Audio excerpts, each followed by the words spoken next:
Kurkure মুরমুরে সুপাইসু potato stitch পেঁয়াজ বড়া সেই টেস্টিং। এ কি স্বাদ নাকি চারিয়া স্বাদ? পান খাইছি তো, পানের সাথে এখন এটা হলো সন্ধ্যার ডেলি নাস্তা।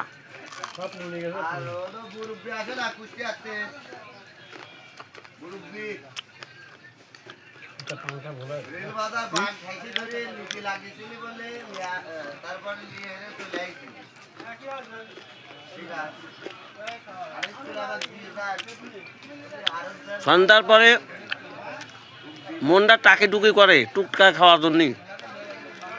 মন খালি কয় কী খাবো কী খাবো কী খাবো। তাই পেঁয়াজ বড়া খাচ্ছি। আপনারা যারা খাবেন মন কয় তাহলে চলে আসবেন কিন্তু আমার টেবনি বাজারে। টেবনি বাজারে আসি বুঝছেন, 10 টাকার পেঁয়াজ বড়া কিনবেন, 7 জন লাগিয়ে খাইও কিন্তু ফুরিবির পারবেন না।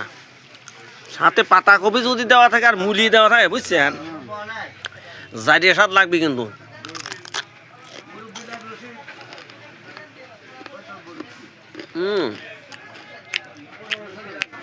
আসলে এখন স্বাদই আলাদা। পেঁয়াজের দাম কমে গেছে, স্বাদই আলাদা। কিন্তু কালকে বুধবার বৃহস্পতিবার দিন রমজান, রোজা হবে নি, তখন তো এমনি খাওয়া লাগবেন তাই না, আর খাতে পারবেন না নে, তখন দামও বাড়িয়ে যাবে নি। মাথায় রাখবেন, যারা খাবেন তারা কিন্তু আমরা টেবনি বাজারে চলে আসবেন। আর যারা খান নেই তারা এই স্বাদ বোঝেন নেই বুঝছেন। এটা এরকম খালি এরকম হবি মচমচি একবার তর তাজা মচমচি কিন্তু মচর মচর করে খাচ্ছি। বুঝছেন।